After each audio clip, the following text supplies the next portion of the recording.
రోజు అరిటాకులో fish fry ఎలా చేయాలో చూసేద్దాం రండి. దీనికోసం నేను 4 ఫిష్ పీసెస్ని తీసుకున్నాను.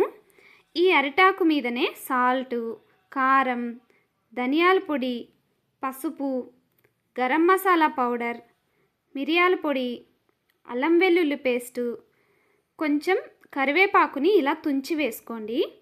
తర్వాత కొద్దిగా లెమన్ స్క్వీజ్ చేసుకుని 1 టేబుల్ స్పూన్ ఆయిల్ కూడా వేసుకుని ఈ మసాలాలన్నీ బాగా కలిసేలాగా కలుపుకోవాలి.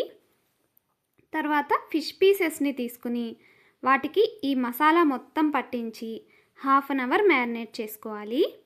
1/2 అవర్ తర్వాత ఆకుని ఇలా 4 వైపులా సీల్ చేసుకుని ఏదైనా దారంతో కానీ అరటి కాడలతో కానీ ముడి వేసుకుని ఇలా ప్రిపేర్ చేసి పెట్టుకోవాలి.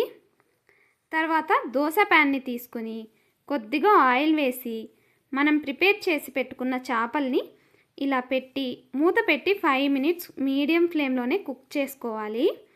తర్వాత ఇంకో వైపు కూడా తిప్పి ఇలా 2 వైపులా కాల్చుకొని తీసుకుంటే అరిటాకులో ఫిష్ ఫ్రై రెడీ అయిపోతుంది. మనం డైరెక్ట్గా ప్యాన్ మీద చేసే ఫిష్ ఫ్రై కంటే ఇలా అరిటాకులో చేసే ఫిష్ ఫ్రై చాలా టేస్టీగా ఉంటుంది. అంతేకాకుండా ప్యాన్కి అతుక్కుంటుందేమో అనే టెన్షన్ కూడా ఉండదు. సబ్స్క్రైబ్.